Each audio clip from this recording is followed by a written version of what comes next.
বলছি দাদা, এখানে এসে দেখলাম কিছু অভিযোগ। আপনাদের অভিযোগটা কি বলেন? অভিযোগটা হচ্ছে বাংলাদেশ থেকে এসছে যাদের ভোটগুলো আছে, আর আমাদের এখানে স্থায়ী লোক তাদের ভোটগুলো কেটে দিয়েছে। বিএলও জড়িত আছে, আমাদের 40 নম্বর বুথের বিএলও জড়িত আছে। আমাদের প্রধান সম্রাটের স্ত্রী সম্রাট বসে থেকে ভোটগুলো কেটেছে, হিন্দুদের ভোটগুলো দেশ থেকে এসছে তাদের ভোটগুলো রেখে দিয়েছে, কাউকে বাবা বানিয়ে রেখে দিয়েছে। নাম বলতে পারবেন কাদেরগুলো হ্যাঁ, করেছে? নাম হচ্ছে কামাল মণ্ডল, আজগার মণ্ডল, আতি আর মাসুদ মণ্ডল। এরা আরো তিন অনেকে আছে। এরা তিনজন আছে বাংলাদেশি বলছেন হ্যাঁ, আপনি। বাংলাদেশি যারা।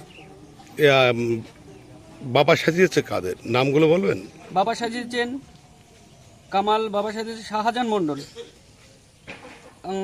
আজগার মণ্ডল সাজিয়েছে নাসিরউদ্দিন মণ্ডল, আর মাসুদ মণ্ডল বাবা সাজিয়েছে আতিয়ার মণ্ডল। এরা সব বাংলাদেশি। আপনারা কি চাইছেন?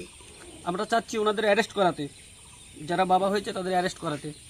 অবৈধ ভোটার বাংলাদেশের থেকে এসছে, তাদেরকে ভোট বানিয়ে পাসপোর্ট বানিয়ে বিদেশ পাঠিয়ে দিয়েছে। আপনার নাম? সাধন সাঁতরা।